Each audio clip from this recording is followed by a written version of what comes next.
धर्मसिंह मुनि की कथा। धर्मसिंह मुनि की कथा। कथा इस प्रकार के देवों द्वारा जो पूजा स्तुति किए जाते हैं और ज्ञान के समुद्र है, उन जिनेंद्र भगवान को नमस्कार कर धर्मसिंह मुनि की कथा लिखी जाती है। दक्षिण देश के कौशलगिर नगर के राजा वीरसेन की रानी वीरमती के 2 संतान थी। एक पुत्र था और एक कन्या थी। पुत्र का नाम चंद्रभूति और कन्या का चंद्रश्री था। चंद्रश्री बड़ी सुंदर थी।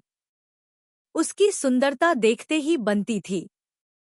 कौशल देश और कौशल ही शहर के राजा धर्मसिंह के साथ चंद्रश्री की शादी हुई थी। दोनों दंपति सुख से रहते थे।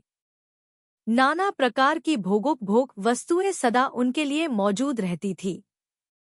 इतना होने पर भी राजा का धर्म पर पूर्ण विश्वास था, अगाध श्रद्धा थी।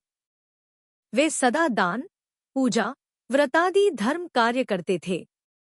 एक दिन धर्मसिंह तपस्वी दमधर मुनि के दर्शनार्थ गए।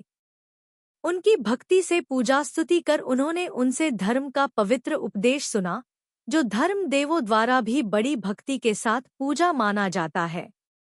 धर्मोपदेश का धर्मसिंह के चित्त पर बड़ा गहरा असर पड़ा। उससे वे संसार और विषय भोगों से विरक्त हो गए।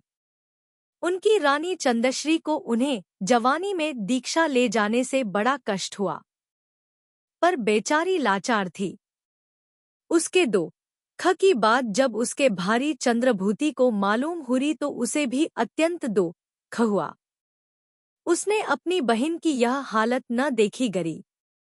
उसने तब जबरदस्ती अपने बहनोरी धर्मसिंह को उठा लाकर चंद्रश्री के पास ला रखा। धर्मसिंह फिर भी न ठहरे और जाकर उन्होंने पुनः दीक्षा ले ली और महातप तपने लगे। एक दिन इसी तरह वे तपस्या कर रहे थे। तब उन्होंने चंद्रभूति को अपनी ओर आता हुआ देखा। उन्होंने समझ लिया कि यह फिर मेरी तपस्या बिगाड़ेगा। सो तप को रक्षा के लिए पास ही पड़े हुए मृत हाथी के शरीर में घुसकर उन्होंने समाधि ले ली और अंत में शरीर को छोड़कर वे स्वर्ग में गए। इसलिए भव्य जनों को कष्ट के समय भी अपने व्रत की रक्षा करनी ही चाहिए कि जिससे स्वर्ग या मोक्ष का सर्वोच्च सुख प्राप्त होता है। निर्मल जैन धर्म के प्रेमी जिन श्री धर्मसिंह मुनि ने जिन भगवान के उपदेश किए और स्वर्ग मोक्ष के देने वाले तप मार्ग का आश्रय ले उसके पुण्य से स्वर्ग सुख लाभ किया, वे संसार प्रसिद्ध महात्मा और अपने गुणों से सबकी बुद्धि पर प्रकाश डालने वाले मुझे भी मंगल सुख दान करें।